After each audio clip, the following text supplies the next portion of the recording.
I talked to people that own the apartment buildings on the west corner. I call that the Chicago office.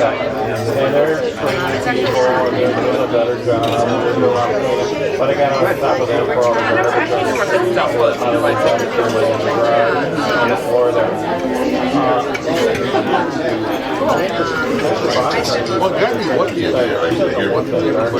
Hello, everyone. Good afternoon, everyone. Can you hear me in the back there? Good afternoon, everyone. Hey, Rhonda, how you doing? Hello, everyone. I'm Keith Sterling. I'm the Executive Director of the Avenues West Association. Thank you. It's always good to get applause at the beginning of a speech or something, a talk. Keith Stanley, Executive Director of the Avenues West Association, Neuroscience Partners in Bid number 10. We have a packed agenda today, but we just have some great, can you hear me back? Can you hear me back there? We're going to see if we can speak it up a little bit. Can you ask them to take the music off?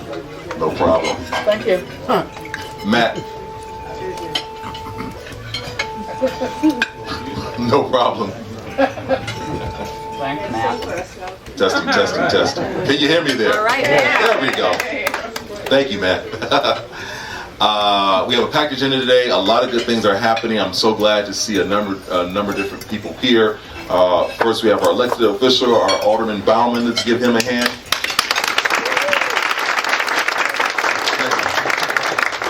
Alderman Bauman has been great with a number of different initiatives within the Near West Side and specifically in Avenues West, and we appreciate that. We also have a number of Bid Board, Near West Side Partner Board, and Avenues West Board members. Can you raise your hand for all our board members? I see Tom, Tony, Millie, Ron, and a few others. Thank you for your attendance today. Let's give them a hand. And this is new and special for us because Darian was brought on board January 4th to really make sure we do this, and we're going to continue to do this. I see a number of residents at this luncheon. Can you raise your hand if you're a resident? Really good to see. With that said, Dr. Hicks, can you come up and while Dr. Hicks is coming up, just give a brief, you got time for your brief presentation, Dr. Hicks? I wanted quick story. I was going to get my car fixed a couple months back, and I needed a ride back to get to the office, and I was in the car with another young gentleman, and we began to talk, and he said, yeah, what do you do? And I told him what I did, and then he said, well, I did this, and we had shared this lovely story together where he was involved close to 30 years ago, possibly now, Ed? 100 years ago, with bringing Marquette University together along with Aurora Sinai to look at safety and security issues. And I just think it's an amazing story to talk about the partnerships and relationships that we have. Ed, can you raise your hand? Let's give Ed a hand. Ed Olson. And with that said, I've got a few minutes. I want to introduce one of our small business, Dr. Hicks. We want to give her a chance to talk about what she does in the neighborhood, and then we're going to jump right into our program. 2 seconds. Hi, my name is Ingrid Hicks. I'm the Clinical and Executive Director of Transformation Services. We actually are in a Jamila building on 23rd Street, so, straight down the street. We offer a treatment to training program for the disenfranchised that want to become substance abuse counselors. What we have in 835, our current building, is we have individuals who have substance abuse issues, as well as professionals such as myself, since I live there, and we offer treatment to those residents. And we have a green focus, which of course is why I'm here today. I'm interested in this particular topic. We find that assisting them working outside along with regular substance abuse treatment seems to decrease the symptoms, so they're less relapse and obviously less mental health situations. So I am thrilled to be pulled up here to talk about what I do because we've been in business for 10 years and we don't think a lot of people know about us. So any opportunity I have to come to a setting like this, I'm very appreciative. Happy to answer any questions after the luncheon or just get me. Thank you, sir.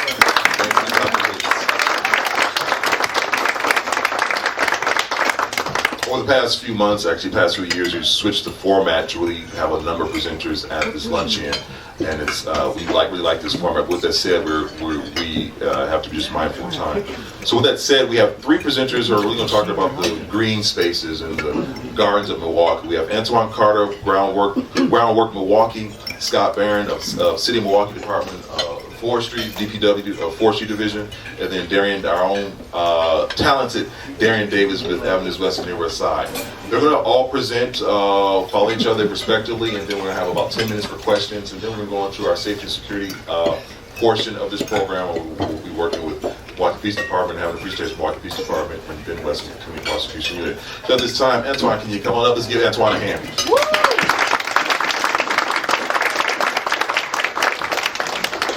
We're also doing something a little bit new. We had a couple people who could not attend today, but they're really interested. So what we decided to do is bring the video camera up, and we're going to put that up on our YouTube channel. So be on your best behavior. You don't want anything to go viral. Hello, everybody. Hi, Antoine. My name's Antoine Carter. I sent Keith 2 pictures of me, and I gave him a chance to choose his own Antoine. He picked the guy with the suit, and as we get closer to the garden season, I start looking more and more like a farmer. So we're kind of in the middle. It's kind of a lumberjack chic right now. So they asked me to let you guys sort of in on our world and kind of give a presentation on how to start a community garden. Usually that is a 2-hour workshop, so we'll see how far we can get along. But I kind of condensed it, and really the answer is talk to me. So that's kind of the answer to that. But I'll let you know kind of why you should talk to us. So my story begins with the story of 2 separate organizations. So Groundwork Milwaukee is actually an international nonprofit. It was started in 1982 in England. The goal was to help cities reach their second acts in a post-industrial era. And so there are a bunch of different groundworks in the UK.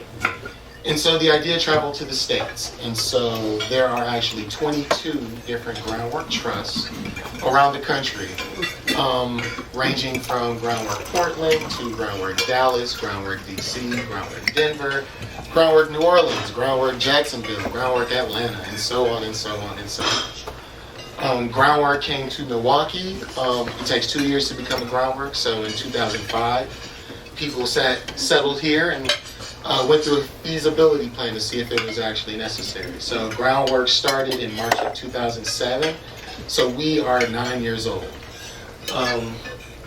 We are a program of both the EPA and the National Park Service. Really interesting.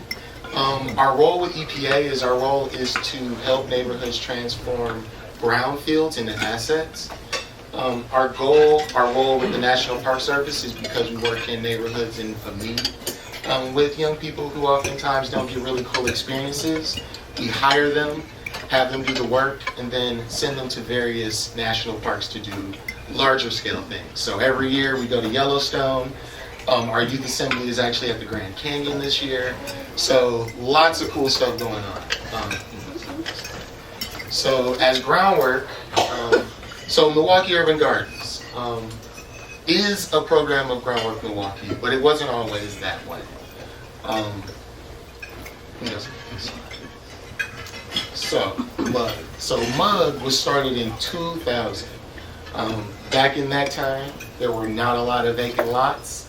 And so it was a really big deal to transform a vacant lot into a community garden. And so the group started a garden, and then they were asked to leave that space for development. And so that group band together and created a land trust. And so the idea is MUG is sort of the conduit between community and the city. And so my colleague Eve and my boy Tim back there, they're eating, but my whole job is to make their jobs a little bit easier. So as a land trust, we have a master license with the city, in which we hold seasonal permits, 3-year leases, and we can actually purchase lots. Things that make the city happy is that we pay insurance for these lots. So if anybody hurts themselves, the community garden group isn't liable, nor is the city. We also pay taxes. We own 5 lots in the city, and we actually pay taxes for those lots. And our goal is to overall become a vacant lot fast track, basically helping people figure out all the fog and transforming a vacant lot into a pocket park, an orchard, an art space, whatever the community deems as a need. So in 2014, those 2 groups merged. And so before I started with groundwork, I was just with groundwork, and we would help groups start community gardens and build. We would then go to MUG and get the permitting, and then we would go back, build, and then program. And so now it's kind of bringing the yin and the yang together. And so I'm able to do both. And so I'm able to help groups from the design phase and even engaging residents to actually the build and programming based on what they want to do. I also manage the hydrant application process with the city. So any group looking to use a hydrant, whether it's across the street or on the same side, you go through us. And we also, our basis is that we hire young people rather than hiring contractors. And through that, we've created a workforce development program that is able to sort of help young people find their niche. So we have them canvas, so they get into community organizing. They help grow, they help build, which is project management. And just kind of giving them a little taste of everything to kind of see what they actually want to do, if this is what they want to do. And so that collectively is just one aspect of groundwork, but it's a very cool aspect. So, a quick story about the growth of urban ag in Wisconsin, in particular Milwaukee. So,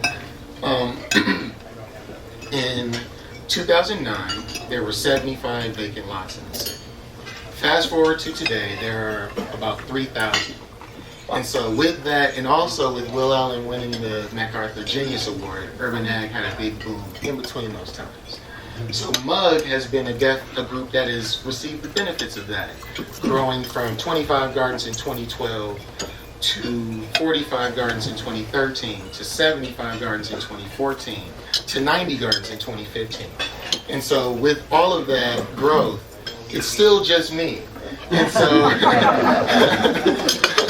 it's growing faster than I can, and I'm 6'4", so that's so what we're trying to do this year is we're working to kind of build those groups together and sort of cluster those 90 silos into about 9 or 10. One, sort of helping the groups realize the power they have in each other,